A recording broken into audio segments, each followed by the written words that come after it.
মেথি বা ফেনিগ্রিক সিড আমাদের কিচেনের খুব পরিচিত একটি উপাদান।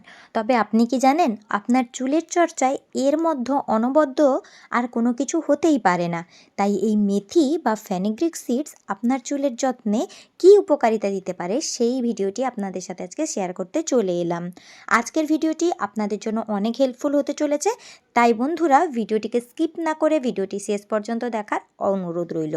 আর ভিডিওটি যদি একটু ভালো লাগে আপনারা তো জানেন কি করতে হবে, লাইক কমেন্ট শেয়ার করে খুব সুন্দর একটি কমেন্ট করে যাবেন। তাহলে চলুন সময় নষ্ট না করে আজকে ভিডিওতে প্রবেশ করা যাক।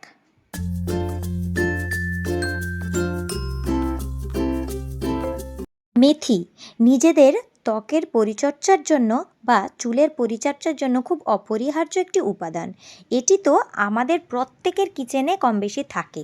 আর যাদের কাছে নেই এক্ষুনি দোকানে বেরিয়ে পড়ুন, খুব কম দামের মধ্যে আপনারা মেথি পেয়ে যাবেন। মেথি কিনে নিয়ে বাড়িতে চলে আসুন।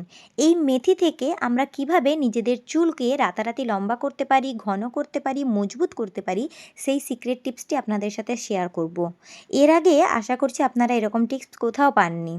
আপনারা ভিডিও শেষ অবধি অবশ্যই থাকবেন। কোনো পার্ট স্কিপ করে গেলে কিন্তু আপনারা পরের পার্টটা বুঝতে পারবেন না, সেক্ষেত্রে আপনাদেরই অসুবিধা হবে। এখানে আমি বাটি ভর্তি করে অনেকটা পরিমাণ মেথি নিয়ে নিয়েছি। আমি নিজের চুলের যত্ন নেওয়ার জন্য মেথিটা অতি অবশ্যই ব্যবহার করি, কারণ মেথির মধ্যে আছে অ্যান্টিঅক্সিডেন্ট প্রপার্টিস, যা আমাদের চুলের গোড়াকে মজবুত করে চুলটাকে রাতারাতি ঘন, মজবুত এবং লম্বা করতে সাহায্য করে। এর সাথে সাথে মেথি কিন্তু একটা ন্যাচারাল স্মুথনিংয়ের কাজ করে, ন্যাচারাল কন্ডিশনিংয়ের কাজ করে।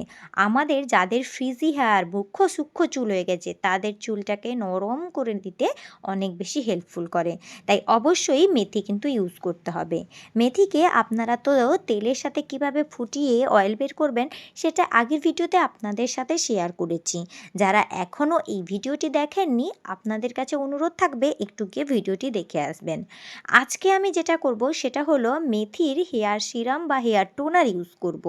কিভাবে এটি বানাবো চলুন দেখে নিই। যতটা পরিমাণ মেথি নিয়েছিলাম সেটিকে খুব সুন্দরভাবে আমি ধুয়ে পরিষ্কার করে নিয়েছি। এবার মেথিটাকে একটা বাটির মধ্যে জল দিয়ে কিছুক্ষণ ভিজিয়ে রেখেছিলাম। ভিজিয়ে রাখার পরে আপনারাই দেখলেন মেথি থেকে একটা নির্যাস বেরিয়েছে। এবার এটাকে আমাকে ফুটিয়ে নিতে হবে। ফুটিয়ে নেওয়ার জন্য আমি একটা বড় পাত্র নিয়েছি এবং তাতে মেথি এবং জল দিয়েছি। এখানে আমি যে জলটা ইউজ করব সেটা ইউজ করব তামার পাত্রের জল। বন্ধুরা, তামার পাত্র তো আমরা অনেকেই ব্যবহার করি পুজোর সামগ্রীর কাছে, তবে এখনকার দিনের বিভিন্ন ধরনের ফ্লাস্কগুলো কিন্তু তামায় তৈরি হয়। আপনারা জানেন নিশ্চয়ই তামার মধ্যে অ্যান্টিব্যাকটেরিয়াল প্রপার্টিস থাকে, যা ব্যাকটেরিয়াকে দূর করে আমাদের শরীরকে উন্নত করতে অনেক বেশি হেল্প করে। তাই তামার পাত্রের জল খাওয়া আমাদের শরীরের জন্য যতটা ভালো, তামার পাত্রের জল যদি আমরা চুলের টোনারের কাজে লাগাই সেটা কিন্তু আমাদের চুলের জন্য অনেক ভালো হবে।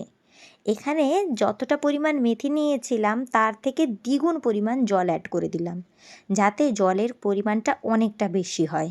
কারণ মেথিটা ফুটতে টাইম লাগবে। আমরা ততক্ষণ অবধি মেথিটাকে ফোটাবো যতক্ষণ এটা নরম হয়ে ফুলে না উঠবে।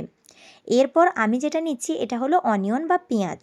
এটা অপশনাল, তোমরা চাইলে ব্যবহার করতে পারো, না চাইলে না করতে পারো।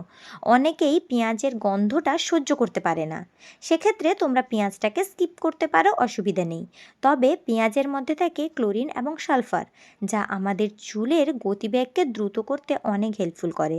যাদের চুল অকালে পেকে যাচ্ছে বা হঠাৎ করে ঝরে পড়ছে, একদমই বাড়ছে না, তাদের জন্য তো আমি বলবো অতি অবশ্যই তোমরা পেঁয়াজটা ব্যবহার করবে।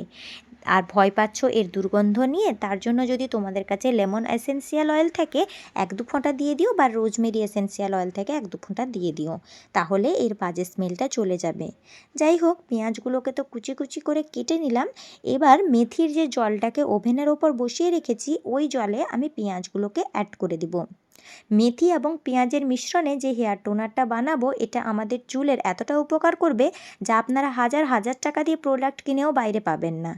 আমাদের বাড়ির কোনায় পড়ে থাকা এমন কিছু জিনিস যা আমাদের চোখেই লাগে না, কিন্তু আপনারা জানেনও না যে এটা আমাদের জন্য কতটা উপকারী। যাই হোক, এবার কথা বলতে বলতে চলুন গ্যাসের ফ্লেমটাকে অন করে দিই। গ্যাসের ফ্লেমটা কিন্তু আপনারা লো টু মিডিয়াম রাখবেন, অনেক বেশি বাড়িয়ে ফেলবেন না যেন। সেক্ষেত্রে কিন্তু প্রোডাক্টগুলো তাড়াতাড়ি কালো হয়ে যাবে আর তার নির্যাসটা ভালোভাবে বেরোবে না। এটা প্রায় আমি আধ ঘন্টার বেশি ফুটিয়ে নিয়েছিলাম। ফুটিয়ে দিয়ে তোমরা আলাদা কাজ করতে পারো। যখনই একটু মনে হবে এটাকে একটু নাড়াচাড়া দিয়ে নিবে। যত ভালো করে জলটা ফুটবে, পেঁয়াজ এবং মেথির উপাদানগুলো খুব সুন্দরভাবে জলের মধ্যে মিশে যাবে। অনেকেরই প্রশ্ন থাকে এটা আমরা কতক্ষণ ফোটাবো।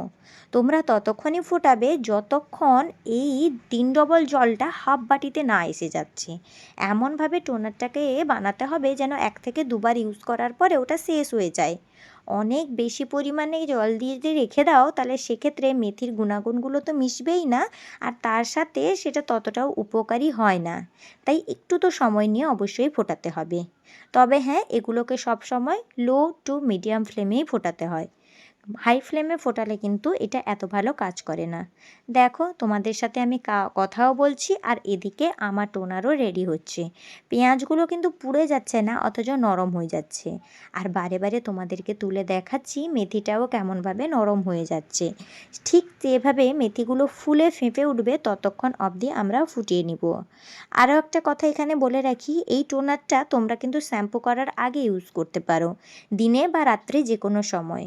আমি তো বলবো রাত্রে এই টোনারটাকে একটা স্প্রে বোতলের মধ্যে নিয়ে নিজেদের স্ক্যাল্পে খুব সুন্দরভাবে স্প্রে করে দাও এবং কিছুক্ষণ পর্যন্ত নিজেদের স্ক্যাল্পটা হালকা হাতে মাসাজ করে নাও। মাসাজ করার পরে পরের দিন সকালবেলা তোমরা শ্যাম্পু করে নিতে পারো। সারা রাত ব্যাপী এটি তোমার চুলের মধ্যে ঔষধি গুণগুলোকে ছড়িয়ে দেবে এবং ম্যাজিকের মতো কাজ করবে। যাই হোক, আমার ফোটানো কমপ্লিট। গরমটাকে কিন্তু কখনোই চুলের মধ্যে রাখবেন না। সারা রাত ব্যাপী এটাকে আমি রেখে দিই যাতে এটা খুব সুন্দরভাবে ঠান্ডা হয়ে যায়। চলুন আপনাদের সাথে পরের দিন সকালবেলা দেখা করি। পরের দিন সকালবেলা কি করব, এটাকে সুন্দরভাবে ছেঁকে নিব। ছেঁকে নিয়ে একটা বাটিতে নিয়ে নিব। এতে কি হবে, জলটা ঠান্ডা হয়ে যাবে। আমাদের স্ক্যাল্প কিন্তু কোনো কিছু গরম সহ্য করে না, তাই গরম জলে শ্যাম্পু করা বা গরম জিনিস আমাদের স্ক্যাল্পে ইউজ করা একদমই করবেন না, এতে হিতে বিপরীত হতে পারে। যাই হোক, দেখুন এবার এই জলটাকে ঠান্ডা করার জন্য রেখে নিব। এবার যেভাবে বললাম একটা স্প্রে বোতলে নিয়ে খুব সুন্দরভাবে স্প্রে করে করে নিজেদের স্ক্যাল্পে হালকা হাতে মাসাজ করে নেবে। ঠিক যেভাবে আমরা তেল দিয়ে ঝাপ্পি দিই ওইভাবে। এই প্যাকটি ইউজ করলে তোমরা 3 থেকে 7 দিনের মধ্যেই খুব ভালো রেজাল্ট পাবে। এটি জলের মতো একটি টোনার, যেটি তোমাদের চুলকে মজবুত করতে, ঘন করতে, লম্বা কালো করতে অনেক বেশি সাহায্য করবে। যাদের চুল অকালে পড়ে যাচ্ছে, ডগা ভেঙে যাচ্ছে, মুখ ফেটে যাচ্ছে, সে সমস্ত সমস্যাকেও দূর করতে অনেকটাই হেল্পফুল করবে। এখানে আমি বানানোর জন্য যে দুটো ইনগ্রিডিয়েন্ট ইউজ করলাম সেটা তো ইজিলি তোমরা পেয়ে যাবে। তাই নিজেদের সময় থেকে কিছুটা সময় বের করে নিয়ে অতি অবশ্যই এই টোনারটি একবার ইউজ করে দেখো। যদি ঔষধির মতো কাজ না করে তাহলে অবশ্যই আমাকে জানিও। আর একটা কথা বন্ধুরা, এই ভিডিওটি যদি তোমাদের ভালো লেগে থাকে তাহলে প্লিজ আমার ভিডিওটিকে একটি লাইক করবে। তোমাদের একটা লাইক কমেন্ট আমাদের ভিডিও বানানোর উৎসাহটাকে আরও বাড়িয়ে দেয় এবং আমাদের ভিডিওটাকে আরও মানুষের সামনে নিয়ে যেতে হেল্প করে। তাহলে বন্ধুরা, আজকে এতটাই। দেখা হবে নতুন একটি ভিডিওতে। লাইক, কমেন্ট, শেয়ার, সাবস্ক্রাইব করে আমার সাথে জুড়ে থাকার অনুরোধ রইল। পরের ভিডিওর জন্য অপেক্ষা করতে থাকুন। ভালো থাকবেন, সুস্থ থাকবেন। টাটা।